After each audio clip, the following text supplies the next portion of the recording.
Hello friends, అందరికీ నమస్తే అండి. Welcome to our channel. ఆంధ్రప్రదేశ్లో అసెంబ్లీ సమావేశాలు అనేటివి ఈ నెల 11వ తేదీన మొదలు కాబోతున్నాయన్నమాట. అయితే ఈ యొక్క అసెంబ్లీ సమావేశాల్లో ఈ నెల 11వ తేదీన స్టార్ట్ అయినప్పటికీ 14వ తేదీన బడ్జెట్ సమావేశాలు అనేటివి ఇవ్వబోతున్నారన్నమాట. అంటే మనకు 2026-27 సంవత్సరానికి సంబంధించి ఈ యొక్క ఆర్థిక సంవత్సరంలో బడ్జెట్ ఏ పథకాలకు ఎంతెంత ఖర్చు చేయాలి, అదేవిధంగా కేంద్రం నుంచి వచ్చేటువంటి నిధులను ఏ పథకాలకు ఖర్చు చేయాలని చెప్పి సమావేశాలు అయితే జరగబోతున్నాయన్నమాట. అయితే ఈ బడ్జెట్ సమావేశాల్లో మహిళలకు సంబంధించినటువంటి ఆడబిడ్డ నిధి పథకానికి సంబంధించి బడ్జెట్ చేకూరే అవకాశం అయితే ఉంటుందని నిపుణులు అంచనా వేస్తున్నారనమాట. సో ఈ టాపిక్ అనేది మనకు ఇంటర్నెట్లో స్ప్రెడ్ అవుతూనే ఉంది. అయితే ఈ మహిళలకు సంబంధించి ఈ యొక్క ఆడబిడ్డ నిధి పథకానికి సంబంధించి ఎంత బడ్జెట్ అనేది కేటాయించే అవకాశం అయితే ఉంటుంది, అదేవిధంగా బడ్జెట్ కేటాయింపులు జరిగిన తర్వాత ఈ యొక్క పథకానికి సంబంధించినటువంటి అప్లికేషన్ ప్రాసెస్ ఎలా జరుగుతుంది, అదేవిధంగా ఈ యొక్క ఆడబిడ్డ నిధి పథకానికి సంబంధించి అర్హతలు ఎలా ఉండవచ్చు, ఈ వివరాలన్నీ కూడా ఈ వీడియోలో నేను మీకు చెప్తాను. సో వీడియోని పూర్తిగా చూడండి. ఈ పథకానికి సంబంధించి మీరు ఎదురు చూస్తున్నారా లేదా అనేది ఒకసారి కామెంట్ సెక్షన్లో తెలియచేయండి. ఇక లేట్ చేయకుండా డైరెక్ట్గా టాపిక్లోకి కనుక వచ్చినట్లయితే, మనకు సూపర్ 6 పథకాల్లో కొన్ని పథకాలు అనేటివి అమలు అయినప్పటికీ కొన్ని పథకాలు అయితే అమలు కాలేదన్నమాట. ఇందులో ఒకానొక పెద్ద పథకము ఈ యొక్క మహిళలకు ఇచ్చేటువంటి ప్రతి నెల 1500 రూపాయలు పథకం అనమాట. దీన్ని ఆడబిడ్డ నిధి పథకం అని అంటున్నారు. అయితే ఈ పథకానికి సంబంధించి మనకు ముఖ్యంగా బడ్జెట్ కేటాయింపులు ఏ విధంగా జరగబోతున్నాయి అనేది ఇప్పుడు నేను మీకు సమాచారం అనేది తెలియజేస్తాను. దీనికి సంబంధించి మనకు ముఖ్యంగా ఆడబిడ్డ నిధి పథకం అనేది రాష్ట్ర వ్యాప్తంగా ఉన్నటువంటి ఎస్సీ, ఎస్టీ, బీసీ, మైనార్టీ కులాలకి సంబంధించిన వాళ్ళకి మాత్రమే ఇవ్వడం జరుగుతుంది. ఓసీ కులాల వారికి సంబంధించి అయితే సపరేట్గా వేరే పథకాన్ని అయితే అమలు చేస్తామని చెప్పి కూటమి ప్రభుత్వం అయితే చెప్తోందన్నమాట. అయితే ఇక్కడ ఈ యొక్క BC, EBC, minority, SC, ST మహిళలకు సంబంధించి ఈ యొక్క పథకానికి సంబంధించి అర్హత కల్పించినట్లయితే మనకు రాబోయే రోజుల్లో జరగబోతున్నటువంటి ఈ యొక్క అసెంబ్లీ సమావేశాల్లో బడ్జెట్ కేటాయింపులలో ఈ యొక్క వర్గాలకు సంబంధించి ఎన్నెన్ని కోట్లు ఈ యొక్క పథకానికి ఖర్చు చేయబోతున్నారు అనే దానికి సంబంధించినటువంటి వివరాలు అయితే అందాయి. ఒకసారి మీరు ఇక్కడ స్క్రీన్ మీద అయితే చూసుకోవచ్చు. మనకు బీసీ మహిళలకు సంబంధించి ఎక్కువ ప్రియారిటీ అయితే ఇవ్వబోతున్నారు. ఈ పథకానికి సంబంధించి దాదాపు ఈ బీసీ మహిళలకు సంబంధించి ఆడబిడ్డ నిధి పథకంకి సంబంధించి దాదాపు 1069 కోట్లు అయితే ఖర్చు చేయబోతుంది గవర్నమెంట్. అదేవిధంగా ఈబీసీ మహిళలకు సంబంధించి 629 కోట్లు అయితే ఖర్చు చేయబోతుంది.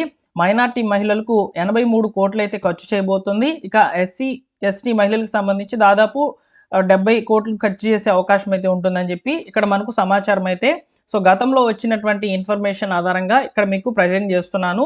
అయితే మనకు అసెంబ్లీ బడ్జెట్ సమావేశాల్లో అయితే దాదాపు 3300 కోట్లు అయితే ఈ పథకానికి ఖర్చు చేసే అవకాశం అయితే ఉంటుందని మనకు సమాచారం అయితే రావడం జరిగింది. అయితే ఈ యొక్క ఆడబిడ్డ నిధి పథకానికి సంబంధించి నిజంగానే బడ్జెట్లో అవకాశం కనుక ఇచ్చినట్లయితే ఈ పథకానికి సంబంధించినటువంటి ఎలిజిబిలిటీ అయితే మ్యాక్సిమం ఇందులో ఉన్నటువంటి పాయింట్స్నే తీసుకుంటారనమాట.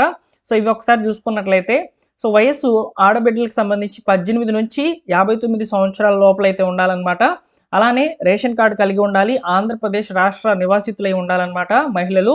అదేవిధంగా ఇక్కడ వివాహితులకు సంబంధించి అప్లికేషన్ చేసే అవకాశం అయితే ఉంటుందని ఎక్స్పెక్టెడ్గా అయితే ఇన్ఫర్మేషన్ అయితే వస్తుందన్నమాట.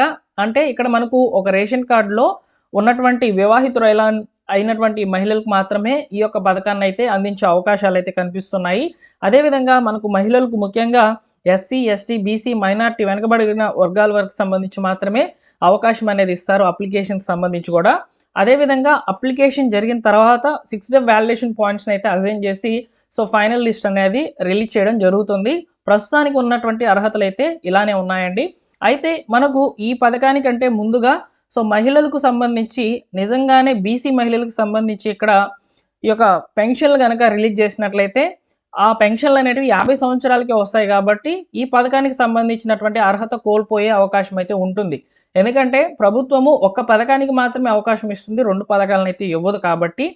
కాబట్టి ఇక్కడ ఏంటంటే 50 సంవత్సరాల పెన్షన్ కనుక వచ్చినట్లయితే బీసీలకు సంబంధించి ఆడబిడ్డ నిధి పథకానికి సంబంధించినటువంటి అవకాశాన్ని కోల్పోతారు. ఓకేనా? ఇందులో ఒక పథకానికి మాత్రమే అవకాశం అనేది ఉంటుందన్నమాట. ఈ విషయాన్ని మాత్రం గుర్తుపెట్టుకోవాలి బీసీ మహిళలు.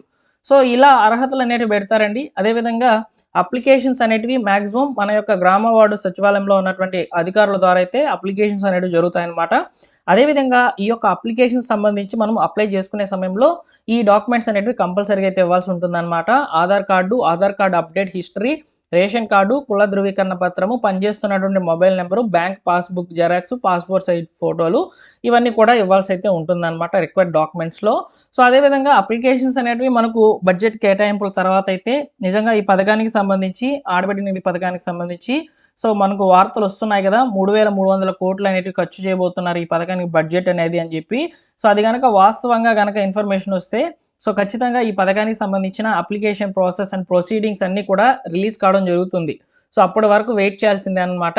కాకపోతే బడ్జెట్ సమావేశాల్లో ఈ యొక్క కేటాయింపులు అనేవి ఈ పథకానికి సంబంధించి ఉంటాయని చెప్పి నిపుణులు అంచనా వేస్తున్నారు కాబట్టి సో న్యూస్ పేపర్లో కూడా పబ్లిష్ అయిందనమాట ఈ ఇన్ఫర్మేషన్. అందువల్ల మీకు వీడియో రూపంలో అయితే ఇలా తీసుకురావడం జరిగిందనమాట.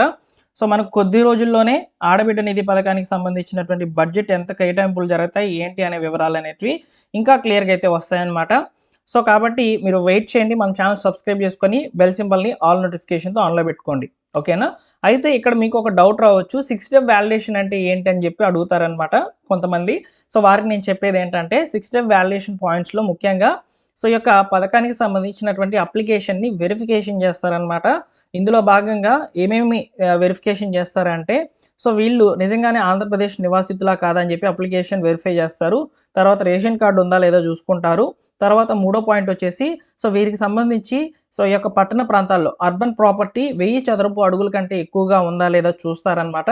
అదేవిధంగా పొలానికి సంబంధించి దాదాపు తడి భూమి, మెట్ట భూమి ఇలా టోటల్గా 7 ఎకరాల లోపల ఉంటే ఆ కుటుంబానికి సంబంధించి ఇక్కడ అవకాశం అనేది ఇస్తారు. ఒకవేళ ఎక్కువ కనుక ఉన్నట్లయితే పొలం ఎక్కువ ఉందని చెప్పి తీసేస్తారనమాట. తర్వాత 5వ పాయింట్ కింద సో ఇంట్లో ద్విచక్ర వాహనం యొక్క 4 వీలర్ 4 చక్రాల వాహనం ఉందా లేదా అనేది పాయింట్ అయితే తీసుకుంటారనమాట. అది కనుక ఉన్నట్లయితే ఈ యొక్క పథకానికి సంబంధించిన అప్లికేషన్ అయితే రిజెక్ట్ అయిపోతుంది. అలానే విద్యుత్ వినియోగానికి సంబంధించి వ్యాలిడేషన్ చేస్తారు.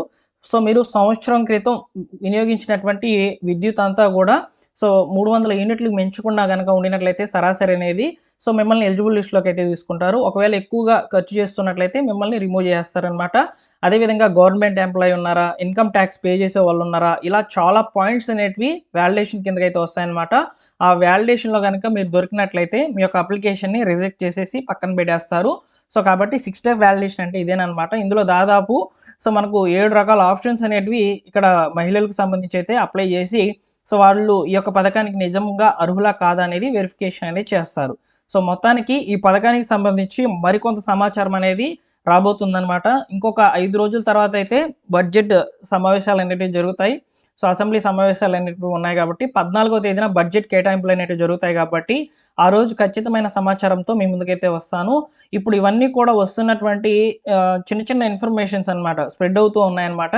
అవి మీకు ఒకసారి గుర్తు చేద్దామని చెప్పి నేను ఈ విధంగా అయితే వీడియో చేశానండి. ఓకేనా? Thank you for watching.